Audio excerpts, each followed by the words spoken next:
back to Hyuga Classroom. Let's learning and sharing. Oke, balik lagi ke video Hyuga Classroom ya. Ini adalah yang ketiga kalinya dan masih serangkaian sama huruf hiragana. Kalau kemarin kita udah selesai sampai N, sekarang kita akan lanjutkan bagaimana cara baca hiragana dan penulisannya serta penambahan dakuteng ataupun handakuteng. So, apa sih itu dakuteng dan handakuteng? Nah, ceritain deh, pengen tahu kan? Oke, jadi nggak usah lama-lama, let's just kita masuk ke kelas. Jangan minasan, benkyou shimashou. Di sini kita masih melanjutkan lagi tentang bagaimana cara baca hiragana panjang, pendek, dan huruf rangkap. Oke, di sini kita akan mengenali namanya tenten dan maru. Tenten itu apa? Tenten itu lambang seperti ini. Ini dibacanya tenten. Kemudian yang kedua dibacanya ini maru. Ini namanya maru, bukan dibaca ya, tapi namanya maru. Kemudian tenten dan maru akan ditambahkan pada huruf tertentu sehingga menghasilkan huruf dan pengucapan baru. Nah, bagaimana caranya? Caranya seperti ini. Tenten ya akan ditambahkan di bagian ka, ta, sa, ha. Jadi nggak cuma K2 tapi ada kaki, ku, keko. Kemudian ditambahkan tenten akan berubah menjadi gagi, gu, gego. Kemudian ta yang ditambahkan tenten menjadi da sehingga tachi, tsu, teto berubah menjadi daji, zu, dedo. Kemudian sa yang ditambahkan tenten nih jadi seperti ini ya, berubah jadi za bacanya. Zaji, zu, zezo. Kemudian yang ha jika ditambahkan tenten berubah jadi ba. Ba, bi, bu, be, bo. Oke. Seperti ini. Kaki, ku, keko ditambahkan tenten maka berubah menjadi ga, gi, gu, ge, go. Pengucapannya juga beda ya. Ga, gi, gu, ge, go. Seperti itu. Kemudian sa, si, su, se, so. Kamu tambahkan tenten maka berubah menjadi za, ji. Bukan zi ya tapi ji ya. Perhatikan. Za, ji, zu, ze, zo. Oke. Next. Sampai di sini cukup paham ya. Saya ulang kembali. Kaki, ku, keko yang ditambahkan tenten sehingga jadi seperti ini. Ya, dibacanya gagi, gu, gego. Sase, su, se, so yang ditambahkan tenten, so dia berubah menjadi za, ji, zu, ze, zo. Oke ya, lanjut. Tachi, su, teto berubah jadi da, ji, zu, de, do. Nah, yang ini ji sama zu yang ini, yang dari ci sama tsu, dia itu jarang sekali dipakai. Ada tapi jarang. Seringnya sih pakai yang ji dari si ya. Itu. Oke. Ya, jadi berubah ya jadi daji, zu, dedo. Kemudian ada ha, he, fu, he, ho ditambahkan tenten juga, guys. Jadi berubah jadi ba, bi, bu, be, bo. Babi, bu, be, bo. Ha, he, fu, he, ho berubah menjadi babi, bu, be, bo. Oke ya. Next, sampai di sini paham ya? Ayo, wakarimashita ne. Lanjut ya minasan. Kita ke maru. Nah, yang ditambahkan maru itu hanya ha, he, fu, he, ho saja. Sehingga berubah menjadi pa, pi, pu, pe, dan po. Seperti itu. Itu untuk tenten dan maru. Oke. Paham ya tenten dan maru. Oke. Setelah tenten dan maru, kita punya lagi namanya penggunaan tsu untuk huruf rangkap.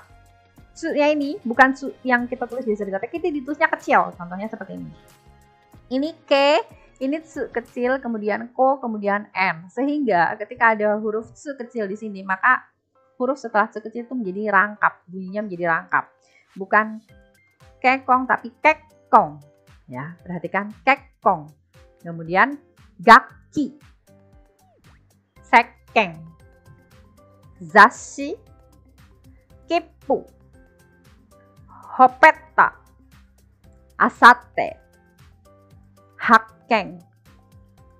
Ya, seperti ini ya. K-E, K-K-O-N, double K. Jadi, setelah tsu kecil, itu yang di belakangnya itu berubah menjadi huruf rangkap. Kekong, double dia. Kekong. Kemudian, gakki, sekali lagi, sekeng. Sekeng itu sabun ya. Kemudian zashi, zashi itu majalah. Kippu, kemudian hopeta, kemudian asate, asate besok lusa. Hakkeng yang terakhir, hakkeng. Oke, ingat ya minasan, penggunaan tsu untuk huruf rangkap, tapi ditulisnya kecil, tsu kecil bukan tsu besar. seperti ini.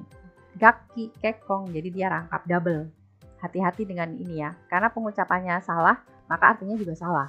Oke, jadi pelafalan atau dalam bahasa Jepang disebutnya hatsuon. Jadi hati-hati dengan hatsuon ya. Oke, kemudian yang terakhir ada bunyi panjang. Bunyi panjang di sini adalah ka, ki, ku, ke, ko, sa, si, su, se, so, ta, ji, si, te, to, ne, o, dan to. Jadi jika di akhirannya itu ka, kemudian ada a, bacanya bukan ka, tapi ka. Kalau ini bukan ki, tapi ki. Misalkan di sini ku ya, bukan ku tapi ku. Kemudian ki, bukan ki tapi ke. Ko, seperti itu. Misalkan ini sei, bukan sensei. Tulisannya sen, s, tulisannya sensei, tapi bukan sensei, tapi bacanya sensei, panjang ya. Kemudian saa, bukan saa tapi sa. Kemudian bukan shi tapi shi. Contohnya oishi, artinya apa? Enak ya. Oishi, isinya panjang ya, seperti itu. Kemudian su, so, bukan ta tapi ta. Bukan ci tapi ci ya, panjang. Dan seterusnya. Te, to, ne, o, to, seperti itu. Hai, ini bunyi panjang ya. Ini tidak terlalu sulit ya, karena vokalnya sama ka, a, mengandung vokal yang sama. Jadi ka, a, vokalnya a, kemudian tambahkan a. Hai, next kita punya penggabungan huruf yang vokalnya i, yang terdiri dari vokal i ditambahkan ya, yu, yo. Itu terdiri dari kya, kyu, kyo, ya, gyu, gyo, sha, shu, sho, ja, ju, jo, cha, chu, cho, nya, yu, yo, hya, hyu, hyo, bia, biu, bio, ya, piu, pyo, mya, myu, myo, ria, ryu, ryo. Sekali lagi saya ulang. Penambahan ya kecil, yu kecil, dan yo kecil di samping huruf yang mengandung vokal i, contohnya ki, gi, si, ji, ci, ni, hi, bi, pi, mi, ri, dia akan menghasilkan huruf baru. Jadi kayak bukan huruf sih, jadi pengucapannya itu baru, jadi double. Kya, bukan kia, perhatikan, bukan kia tapi kya. Kya ya, kya, bukan kia, sekali lagi kya. Jadi bukan kia tapi kya, bukan kiu tapi q, bukan kyo tapi kyo. Songhai kyo. Nah, songhai kyo sama kayak kamu nyebut kyo ya, kyo. Kemudian ya, bukan gia tapi ya, gyu, gyo. Xia, bukan sia tapi xia, xiu, xiu. Ini tuh kayak huruf, kayak kita belajar bahasa Arab tuh huruf hijaiyah kan ada kayak sin, shin, shin, nah shin, xia, ya kan ada kan si, sa, xia. Nah ini xia-nya ya, xia, xi, xiu. Hati-hati. Kemudian ja, ju, jo, ca-nya itu bukan ca. Kalau ca biasa kan ca doang. Kalau ini semacam ada haknya sedikit, ca gitu. Jadi kalau kita ca gitu di akhir itu ada udara yang keluar dari mulut sedikit, ca. Jadi ada sedikit haknya. Ca, chu, cho. Kemudian nya, nyu, yo. Kemudian kalau hi dengan ya kecil, hi, yu kecil, hi, yo kecil, bukan hia tapi hia, hyu, hyo. Hya, hyu, hyo. Oke. Kemudian bi ditambahkan ya, yu, yo kecil, jadi bukan bia tapi bia, biu, bio, bia, biu, bio. Oke. Kemudian pia, piu, pio. Kemudian mi ditambahkan ya, yu, yo kecil ya, jadi bukan mia tapi nya. Kalau mia itu nama tetangga kalian, mia ya, nya, miu, mio. Kemudian ria, ryu, ryo, bukan ria. Kalau ria itu teman saya ya, ya, ryu, ryo. Oke, hai, seperti itu minasan. Nah, sampai di sini gimana? Kira-kira hiragana seru kan? Nah, kalau minasan sudah hafal, sudah mengerti seperti ini, tinggal latihan membaca dan menulis saja. Caranya banyak cara. Kalau latihan baca, kalian bisa baca buku di internet. Sekarang bisa ya baca buku di internet. Kemudian kalau kalian pengen latihan nulis, bisa pakai buku kotak-kotak. Kamu bisa latihan nulis di situ ya.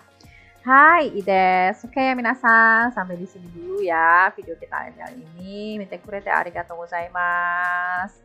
Hai, thanks for watching ya guys. Tetap pantengin terus juga Classroom, Let's Learning and Sharing. Jangan lupa subscribe, like, and share. Silahkan kamu sharing ke teman-teman kalian yang pengen belajar bahasa Jepang. secara gratis. Thank you minasang. Jamatane, gambatte kudasai. Bye bye.